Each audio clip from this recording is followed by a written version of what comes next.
सज्जयति परम ज्योति समम समस्तैरनंत पर्यायै दर्पण तले विशकला प्रतिफलति पदार्थ मालिका यत्र। हिंसा और अहिंसा का लक्षण श्लोक नंबर 44 में श्री पुरुषार्थ सिद्धि उपाय ग्रंथ जी में आचार्य श्री अमृत चंद्र स्वामी जी द्वारा बताया गया है। आपने समझ लिया है। अब आगे ये बता रहे हैं कि अगर द्रव्य हिंसा को हिंसा माने तो उसमें क्या दोष आता है, क्योंकि यहाँ क्या कह दिया 44 में, ये बड़ा महत्वपूर्ण श्लोक 44 नंबर आपने पढ़ लिया है कि अप्रादुर्भाव खलु रागादीनां भवत्यहिंसेति, यानी रागादिक जो परिणाम है, विभाव परिणाम है, उनका प्रकट ना होना ये अहिंसा है। और तेषां में उत्पत्ति, उन रागादि भावों का उत्पन्न होना हिंसा भवति, हिंसा है। माने द्रव्य हिंसा को यहाँ पर बिल्कुल भी इस कथन में नहीं लिया गया है, इसमें भाव हिंसा को पूर्ण रूप से लिया गया है। और यथार्थ में भाव हिंसा ही महत्वपूर्ण है, ये बात आज आप समझेंगे 45 और 46 नंबर श्लोक में। द्रव्य हिंसा होने पर भी हिंसा का पाप नहीं होता है, इस प्रकार की बात इसमें श्लोक नंबर 45 में बताई जा रही है। दोहराएंगे श्लोक। युक्ताचरणस्य सतो रागाद्यावेशमन्तरेणापि न हि भवति जातु हिंसा प्राणव्यपरोपणादेव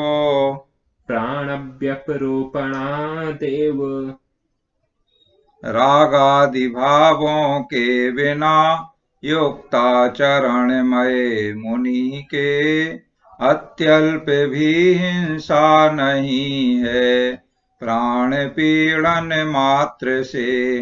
देखो हिंदी पद में कितना स्पष्ट अर्थ समझ में आ रहा है कि रागादि भावों के बिना युक्ताचरणमय मुनि के। कैसे मुनि के?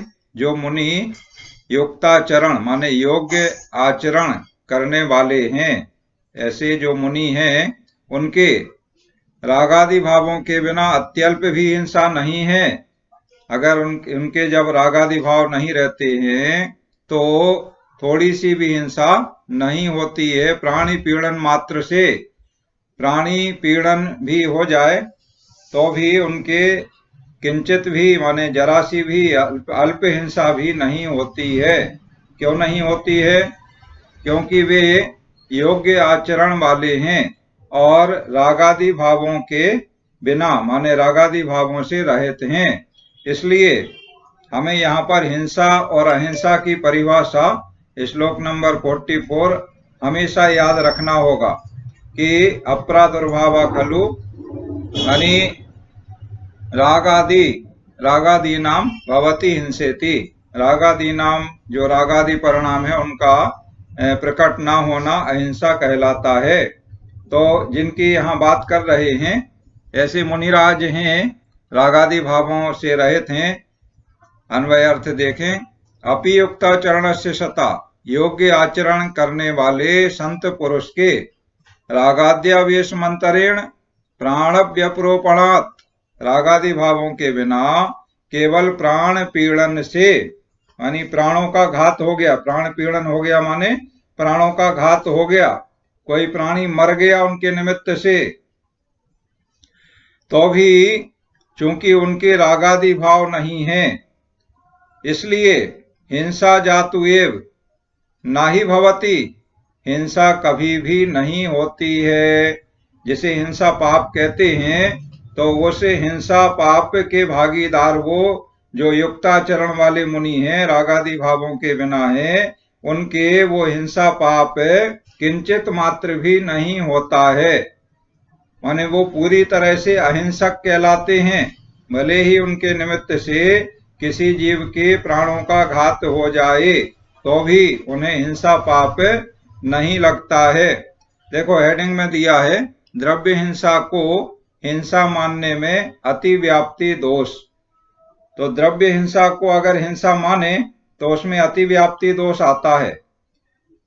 जो बात यहाँ पर 45 में बताई जा रही है कि उनके हिंसा पाप नहीं लगता है। द्रव्य हिंसा तो हुई, प्राणी पीड़न माने प्राणी का घात तो हुआ, लेकिन फिर भी उनको हिंसा का पाप नहीं लगा। तो अगर द्रव्य हिंसा को हिंसा पाप माने तो फिर इन मुनिराज के भी जो जिनकी यहाँ 45 में बात चल रही है, जो रागादि भावों से रहित हैं, योग्य आचरण वाले हैं, युक्ताचरण से सता, उन मुनिराज के भी हिंसा पाप मानना चाहिए। लेकिन यहाँ क्या कहा जा रहा है कि उनके हिंसा कभी भी नहीं होती है। प्राणी पीड़न होने पर भी हिंसा का पाप उन्हें नहीं लगता है, इसलिए द्रव्य हिंसा को हिंसा नहीं माना गया है। अगर द्रव्य हिंसा को हिंसा मानेंगे तो फिर उन मुनि के भी हिंसा का प्रसंग आएगा कि उन्होंने हिंसा पाप किया, लेकिन उनको हिंसा का पाप नहीं लगता है। बात स्पष्ट समझ में आ रही है। श्लोक एक बार दोहरा लेते हैं। युक्ताचरणस्य सतो रागाद्यावेश मंतरेणापि नहि भवति जातु हिंसा प्राणव्यपरोपणादेवो। और अब आगे इससे भी और महत्वपूर्ण बात बताई जा रही है कि द्रव्य हिंसा को हिंसा मानने में अव्याप्ति दोष भी होता है। देखो ऊपर 45 में बताया अतिव्याप्ति दोष। अतिव्याप्ति दोष माने द्रव्य हिंसा, जहां भी जीव का घात होगा वहां हिंसा होगी, इसे कहते हैं अतिव्याप्ति। तो जहां भी जीव का घात हुआ माने द्रव्य प्राणों का घात हुआ तो वहां हिंसा पाप होगा। तो ऐसा नहीं है, ऐसा नहीं है। अगर हिंसा मानते हैं द्रव्य हिंसा को, प्राणी घात को, तो उन मुनि के भी हिंसा होना चाहिए। तो ये अतिव्याप्ति दोष कहलाया। द्रव्य हिंसा को हिंसा मानने में अतिव्याप्ति दोष है, इसलिए द्रव्य हिंसा को हिंसा नहीं माना गया। अब यहाँ बता रहे हैं कि अव्याप्ति दोष है। द्रव्य हिंसा को मानने में अव्याप्ति दोष भी होता है। कैसे होता है? श्लोक दोहराएंगे। व्युत्थानावस्थायाम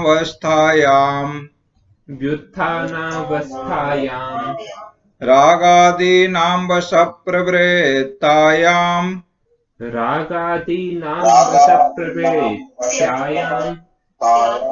म्रियतां जीवो मा वा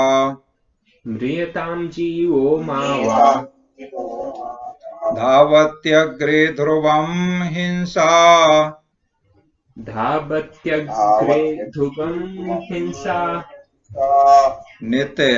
नित्ययत्नाचारी दशा रागादिभावाधीनता से वर्तते के मरेया नहीं मरे ध्रुव हिंसा सदा। देखो अर्थ हिंदी पद में समझ में आ रहा है। नित्य अयत्नाचारी दशा, जिनकी अयत्नाचारी दशा है। देखो ऊपर के श्लोक में थी यत्नाचार, युक्ताचरण कहलाता है यत्नाचार। यत्नाचार माने हर चीज को अच्छे तरीके से विधि पूर्वक योग्य आचरण करना, वो यत्नाचार कहलाता है। और अब यहाँ 46 में है अयत्नाचार, माने योग्य आचरण जो नहीं करते हैं उनकी यहाँ पर बात है। ऐसे अयत्नाचारी दशा और रागादि भावाधीनता, जहाँ राग आदि भाव के अधीन है जो व्यक्ति, माने राग आदि भाव कर रहा है और अयत्नाचारी है। देखो ऊपर वाले में यत्नाचार था, रागादि भाव नहीं थे। यहाँ पर अयत्नाचार है और रागादि भाव हैं। दोनों बातें परस्पर विपरीत हैं 45 से 46 में। ऐसे के वर्तते के मरे या नहीं मरे, माने इस प्रकार की जिनकी दशा है, अयत्नाचारी हैं, रागादि भावों से सहित हैं, उनके अयत्नाचार के परिणाम स्वरूप जीव मरे अथवा नहीं मरे, माने द्रव्य हिंसा हो या ना हो, फिर भी उन्हें हिंसा का पाप हमेशा लगता है। धावत्यग्रे ध्रुवम हिंसा, ध्रुवम माने हमेशा, निरंतर, हिंसा आगे ही दौड़ती है। धावती अग्रे, धावती माने दौड़ता है, और अग्रे माने आगे आगे, आगे आगे हिंसा दौड़ती है। मतलब हिंसा अवश्य लगती है, चाहे जीव मरे और चाहे जीव ना मरे। किसको लगती है हिंसा? जो अयत्नाचारी है और रागादि परिणामों से सहित है। अन्वय अर्थ देख लें। रागादि नाम वश प्रवृत्तायाम, रागादि भावों के वश में प्रवर्तिती हुई व्युत्थानावस्थायाम, व्युत्थान अवस्थायाम, व्युत्थान अवस्थायाम माने अयत्नाचार रूप प्रमाद अवस्था में, रागादीनाम वश प्रवृत्तायाम व्युत्थानावस्थायाम, अयत्नाचार रूप प्रमाद अवस्था में जीवा म्रियताम मावा, जीव मरो अथवा मत मरो। हिंसा ध्रुवम अग्रे धावती, हिंसा सतत आगे ही दौड़ती है। तो जो रागादि भावों से सहित हैं ऐसे जीव, उनके और व्युत्थानावस्थायाम, अयत्नाचार रूप प्रमाद अवस्था है जिनकी, उनके उस अवस्था में जीव मरे अथवा ना मरे, हिंसा तो निरंतर आगे ही दौड़ती है। माने हमेशा उनको हिंसा का पाप लगता है, चाहे जीव मरे चाहे जीव ना मरे। क्यों लगता है? क्योंकि उनकी रागादि भावों से सहित अवस्था है, और जहां रागादि हैं, रागादि को ही हिंसा कहा गया है। 44 याद रखना, आगे सारे श्लोकों में हिंसा का, अहिंसा का वर्णन जो विस्तार से चलने वाला है, उसमें 44 आपको मील का पत्थर साबित होगा। उसे बिल्कुल नहीं भूलना है, एक एक शब्द उसका याद रखना है। अप्रादुर्भावा खलु रागादि नाम भवत्य हिंसेति, माने रागादि भाव का प्रादुर्भाव ना होना, प्रकट ना होना अहिंसा कहलाता है, और रागादि भाव होना हिंसा कहलाता है। ये परिभाषा, ये कसौटी है, इस पे आप कसते रहना। हर श्लोक को, हर चीज को, अपने दैनिक जीवन में भी सारी क्रियाओं को, सारे लोगों के लिए जहां भी आप चर्चा करें, जहां भी जिससे भी आपकी वार्ता हो, जहां भी आप सीखें सिखाएं, सब जगह इस बात को हमेशा स्मरण में रखना है। और बहुतायत से लोक में इस बात को व्यक्ति जानते नहीं हैं। अन्य मत में तो इस प्रकार की चर्चा ही कहीं नहीं है। जैसे जिन मत में, जिन आगम में इतनी सुंदर व्याख्या की गई है कि रागादि परिणाम अगर हमारे हो रहे हैं, राग द्वेष मोह क्रोध मान माया लोभ ये सारे विभाव परिणमन है, तो हिंसा सदा हो रही है, सदा हो रही है। एक क्षण भी ऐसा नहीं जा रहा है जब हम हिंसा से बच पा रहे हों, चाहे जीव मरे चाहे जीव ना मरे।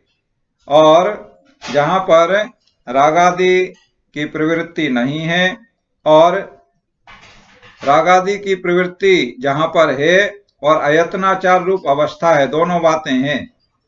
और प्राय रागादि की प्रवृत्ति में अयत्नाचार रूप अवस्था ही होती है, यत्नाचार नहीं होता है। जहां रागादि दोष रहते हैं, ये दोनों चीजें साथ में ही रहती हैं, वहां पर अयत्नाचार की प्रवृत्ति पाई जाती है। और उस अयत्नाचार की प्रवृत्ति में जीव मरे चाहे ना मरे, हिंसा तो आगे आगे दौड़ती है, माने नियम से होती है, सदा होती है। और जो रागादि से रहित हैं और यत्नाचार पूर्वक प्रवृत्ति है, उनके हिंसा, जीव के मरने पर भी हिंसा का पाप उन्हें नहीं लगता है। ये दो श्लोक आज आपने समझ लिए हैं। आगे 47 में इसका और अच्छे तरह से खुलासा किया जाएगा। सो वो किस तरह से खुलासा कर रहे हैं इसे हम आगे देखेंगे। अभी आपने इतनी बात समझ ली है कि जहां युक्ताचरण है, रागादि नहीं है, वहां पर प्राणी घात होने पर भी, प्राणी पीड़ा होने पर भी हिंसा का पाप नहीं लगता है। और जहां पर रागादि की अवस्था है, रागादि परिणाम है जिनके, और अयत्नाचारी दशा है। उनके जीव मरे चाहे ना मरे, उनको तो नियम से हिंसा का पाप हमेशा लगता है। आगे आगे हिंसा दौड़ती है, ऐसा दौड़ती है का मतलब हमेशा होती है, हिंसा होती ही रहती है। दोहरा लेते हैं श्लोक को। व्युत्थानावस्थायां रागादीनां वश प्रवृत्तायां म्रियतां जीवो मा वा धावत्यग्रे ध्रुवं हिंसा। इस प्रकार ये बहुत ही गंभीर और सूक्ष्म विषय है, जिनागम का सार है, जो आप इतनी अच्छी रुचि से समझ रहे हैं और समझ करके अपने आचरण में, अमल में भी लाने की हमें कोशिश करना है। इस प्रकार हिंसा कैसे होती है और अहिंसा कैसे होती है, जो 44 में वर्णन था, उसका यहाँ पर थोड़ा सा विस्तार किया गया है। और आगे व्यवहारिक उदाहरण दे दे करके बहुत सारे आगे बताया जाने वाला है, तो सारी बात अच्छे तरीके से स्पष्ट हो जाएगी। बहुत विस्तार से वर्णन हिंसा का आगे किया जाने वाला है। आज के लिए इतना ही। अब आप अपने प्रश्न और जिज्ञासाएं पूछ लें।